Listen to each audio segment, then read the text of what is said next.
परिसरामध्ये अशा काहीही घटना घडल्या तर बिगवण व्यापारपेठ ही बंद ठेवून त्या गोष्टीचा निषेध केला जातो आणि प्रत्येक वेळेस बिगवण व्यापारपेठ प्रत्येक गोष्टीला सहकार्य करतात आणि कालच्या घटनेलाही असंच परवा 17 तारखेला ही घटना घडली आणि 18 तारखेला उत्स्फूर्तपणे कुठल्याही प्रकारे न सांगता न मेसेज करता म्हणजे डायरेक्ट सर्व व्यापाऱ्यांनी कडकडीत बिगवण बंद ठेवून त्या गोष्टीचा निषेध करत मोर्चामध्ये सामील झाले आणि ते सामील झाल्यामुळे आता कसं त्या समाजाच्या वतीने काल मीटिंग झाली आणि त्यांनी ती इंदापूर, दौंड, बारामती हे 3 तालुके बंद ठेवण्याचा निर्णय घेतला. पण बिगवणकरांनी ऑलरेडी तो बंद आधीच करून घेतला होता. तेव्हा बिगवणकर म्हटले की आपण जे लव जिहाद प्रकरण आहे त्याच्यामध्ये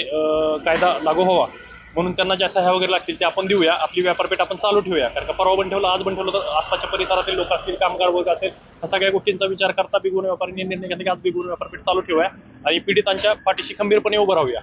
ज्या दिवशी घटना झाली 17 तारखेला तर 18 तारखेला बिगवण बाजारपेठेने उत्स्फूर्त असा प्रतिसाद दिला आणि सर्व बिगवण बाजारपेठ बंद होती त्या दिवशी आणि सर्व बिगवण व्यापारी संघटना ही मुलीच्या कुटुंबियाच्या